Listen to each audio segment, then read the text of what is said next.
स्वागत है आपके अपने YouTube चैनल में, राजेश एकेडमी चैनल में। तो आज हम लोग जी फिजिक्स के जीके मोस्ट इम्पोर्टेंट क्वेश्चन करेंगे, जो 1000 क्वेश्चन का संग्रह किया है, जो कई एग्जाम में पूछे गए हैं और बहुत ही महत्वपूर्ण है। तो आज हम लोग शुरू करते हैं फिजिक्स के। तो आप लोग लाइक और सब्सक्राइब जरूर करें।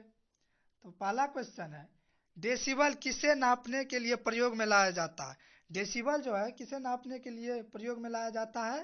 वातावरण में ध्वनि को नापने के लिए लाया जाता है।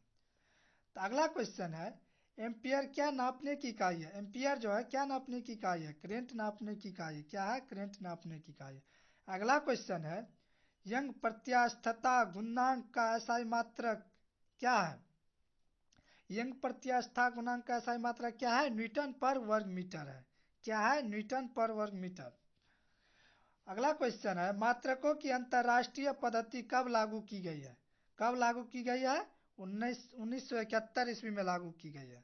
कब लागू की गई है? 1971 ईस्वी में लागू किया है। आपका अगला सवाल है, जो बहुत ही महत्वपूर्ण है, खाद्य ऊर्जा को हम किस इकाई में माप सकते हैं? खाद्य ऊर्जा जो है उसको हम किस इकाई में माप सकते हैं? कैलोरी में। किसमें? कैलोरी में। अगला क्वेश्चन है आपका, विद्युत मात्रा की इकाई क्या है? विद्युत मात्रा की इकाई क्या है? एम्पियर है। क्या है? एम्पियर है। अगला क्वेश्चन करेंगे, तब तक आप लोग लाइक और सब्सक्राइब जरूर करें।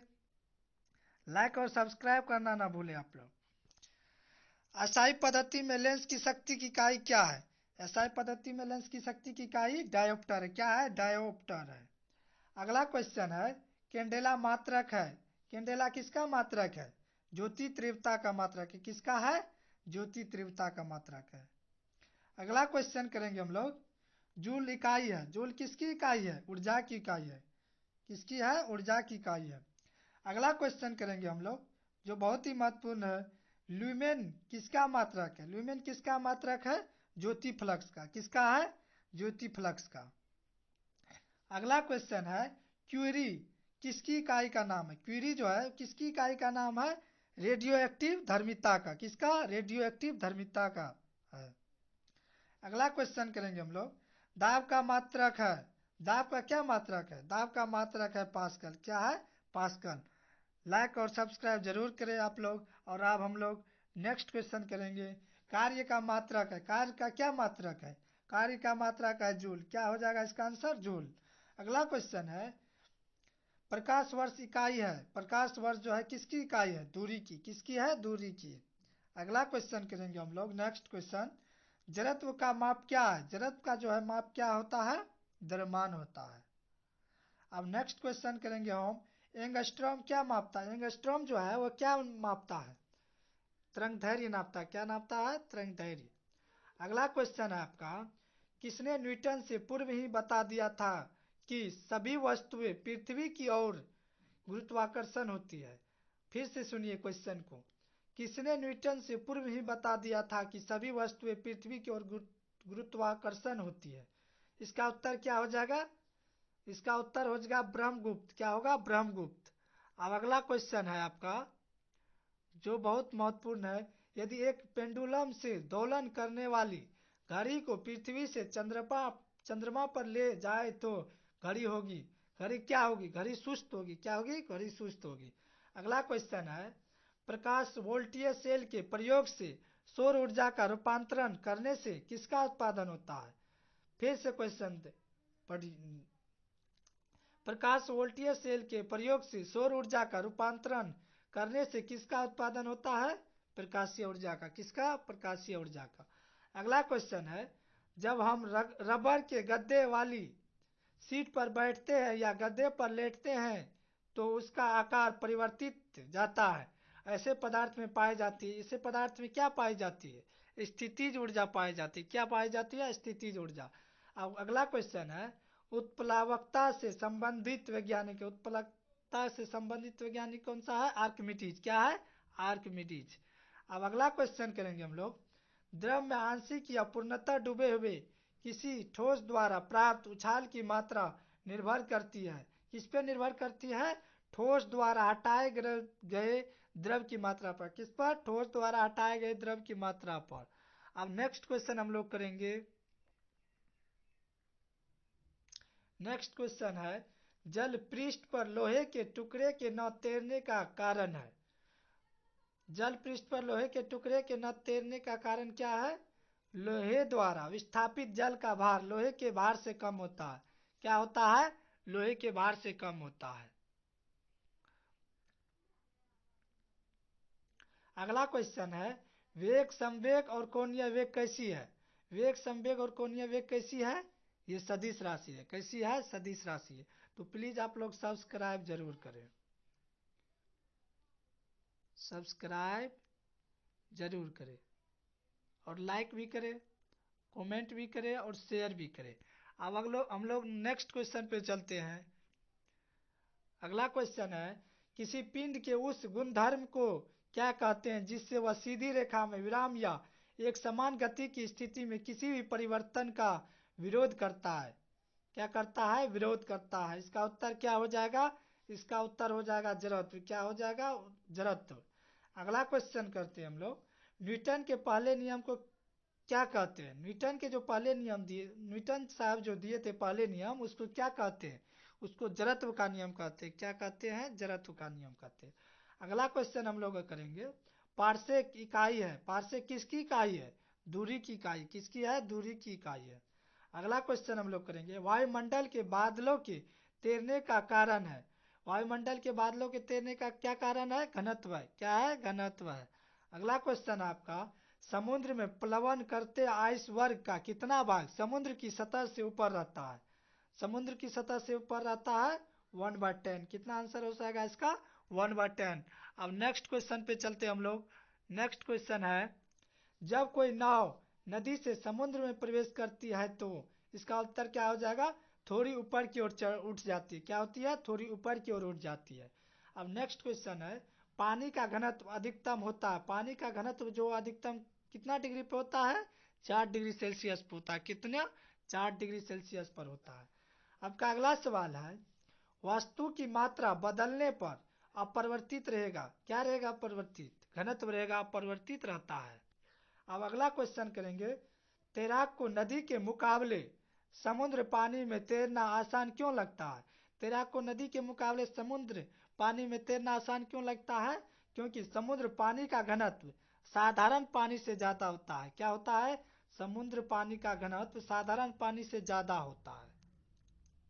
अगला क्वेश्चन है आपका, यदि पृथ्वी का द्रव्यमान वही रहे और त्रिज्या 1% कम हो जाए तब पृथ्वी के तल पर जी का मान के कितना बढ़ता है? 2% बढ़ जाता है। कितना? 2% बढ़ जाता है। अब नेक्स्ट क्वेश्चन करेंगे हम लोग।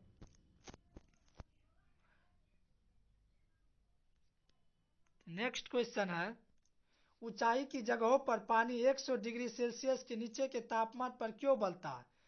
क्या है क्वेश्चन? ऊंचाई की जगहों पर पानी 100 डिग्री सेल्सियस के नीचे के तापमान पर क्यों उबलता है? इसका उत्तर क्या हो जाएगा? क्योंकि वायुमंडलीय दाब कम हो जाता है अतः उबलने का बिंदु नीचे आ जाता है। क्या हो जाता है? क्योंकि वायुमंडल दाब कम हो जाता है और अतः उबलने का बिंदु नीचे आ जाता है। अगला क्वेश्चन है, कोणीय संवेग एवं रेखीय संवेग के अनुपात की विमा क्या होगी? कोणीय संवेग एवं रेखीय संवेग के अनुपात की विमा क्या होगी? m0 l1 t0 हो जाएगा। क्या हो जाएगा? m0 l1 t0 हो जाएगा।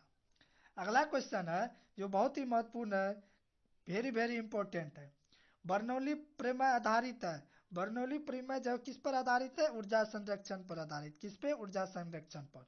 अगला क्वेश्चन है, लोहे की सुई पानी की सतह पर तैरती है, इस परिघटना का कारण है।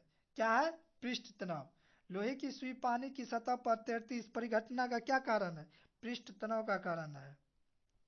अगला क्वेश्चन करेंगे हम लोग, ब्लॉटिंग पेपर द्वारा स्याही के सोखने में शामिल है। ब्लॉटिंग पेपर द्वारा स्याही के सोखने में शामिल है। क्या शामिल है? कोशिकीय अभिक्रिया, अभिक्रिया शामिल है। अब हम लोग नेक्स्ट क्वेश्चन करेंगे।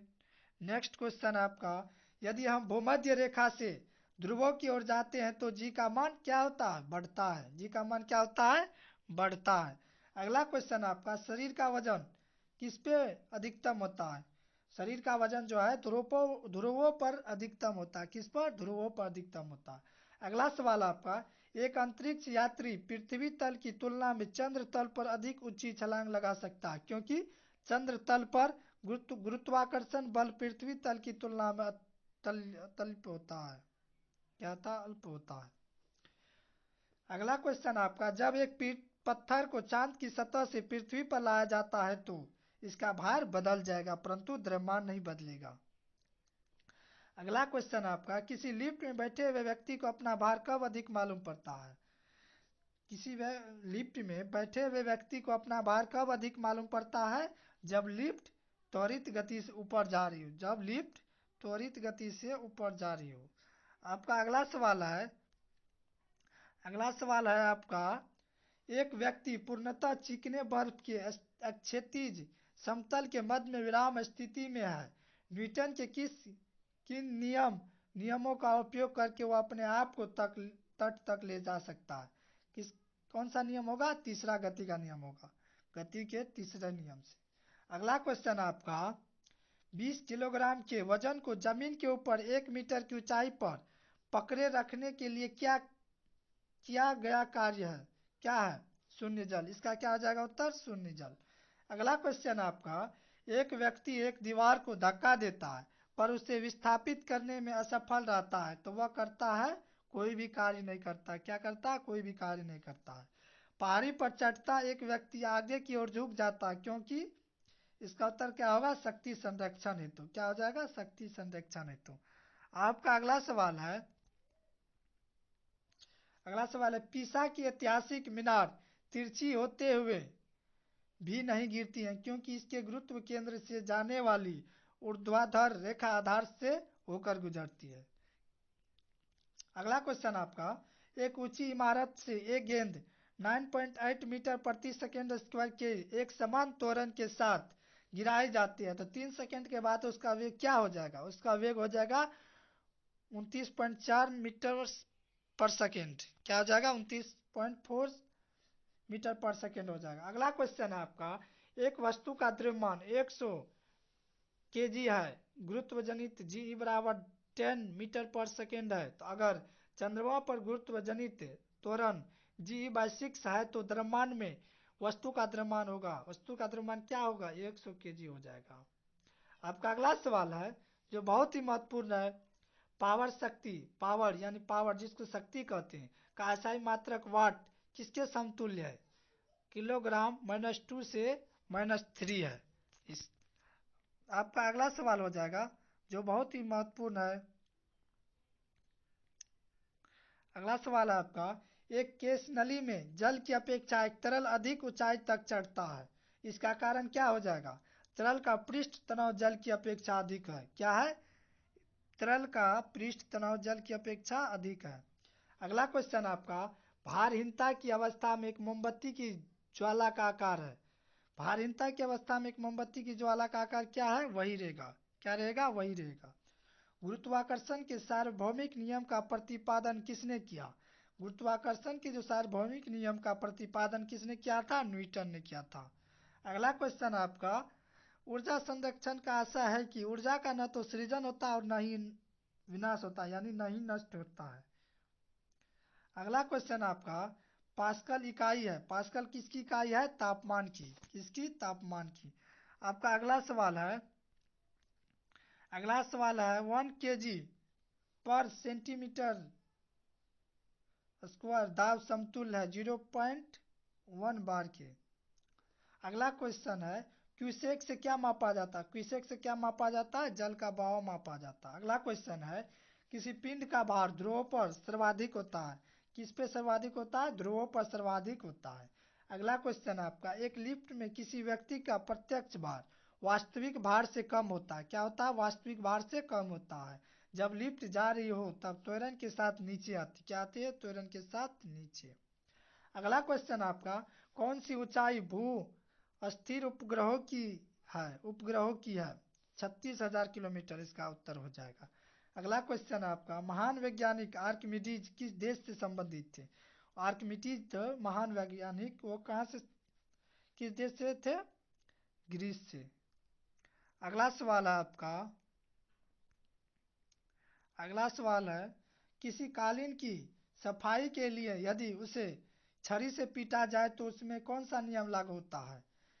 कौन सा नियम लागू होता है? गति का पहला नियम लागू होता है। अगला सवाल है आपका, सड़क पर चलने की अपेक्षा बर्फ पर चलना कठिन है क्योंकि? सड़क पर चलने की अपेक्षा बर्फ पर चलना कठिन क्यों होता है? क्योंकि बर्फ में सड़क की अपेक्षा घर्षण कम होता है। क्या होता है? बर्फ में सड़क की अपेक्षा घर्षण कम होता है। अगला सवाल है आपका, लोलक की आवर्तकाल टाइम पीरियड लंबाई के ऊपर निर्भर करता है। किस पे? लंबाई के ऊपर निर्भर करता है। अगला क्वेश्चन है आपका, लोलक घड़ियां गर्मियों में क्यों सुस्त हो जाती है? लोलक घड़ियां जो है गर्मियों में क्यों सुस्त हो जाती है? आप लोग कमेंट में जरूर बताइएगा। आप लोग अगर जानते होंगे तो इसको कमेंट में जरूर बताइएगा। ये आप लोगों के लिए छोड़ दिए हैं, कमेंट में जरूर बताइए और लाइक और सब्सक्राइब जरूर कीजिए। तब हम लोग अगला क्वेश्चन देखते हैं। तब तक, किसी सरल लोलक की लंबाई 4% बढ़ा दी जाए तो उसका आवर्तकाल कितना परसेंट बढ़ जाएगा? किसी सरल लोलक की लंबाई 4% बढ़ा दी जाए तो उसका आवर्तकाल 2% बढ़ जाएगा। क्या होगा? 2% बढ़ जाएगा। अगला क्वेश्चन है, यदि लोलक की लंबाई 4 गुनी कर दी जाए तो लोलक के झूलने का समय क्या होता है? 2 गुना होता है। क्या होता है? 2 गुना होता है। अगला सवाल है आपका, पेंडुलम को चंद्रमा पर ले जाने पर उसकी समयावधि क्या है? समयावधि क्या होती है? बढ़ेगी। पेंडुलम को चंद्रमा पर ले जाने पर उसकी समयावधि बढ़ेगी। क्या होगी? बढ़ेगी। अगला सवाल आपका, घड़ी के स्प्रिंग में भंडारित ऊर्जा क्या? स्थितिज ऊर्जा होती है। क्या होती है? स्थितिज ऊर्जा होती है। अगला क्वेश्चन आपका, जल में तैरना न्यूटन की गति के किस नियम के कारण होता है? जल में तैरना न्यूटन की गति के किस नियम के कारण होता है? आप लोग कमेंट में जरूर बताएं। क्या करें? कमेंट में जरूर बताएं। ये क्वेश्चन कमेंट में जरूर बताएं। अब हम लोग नेक्स्ट क्वेश्चन करेंगे। इसी के साथ क्वेश्चन समाप्त किया जाता है।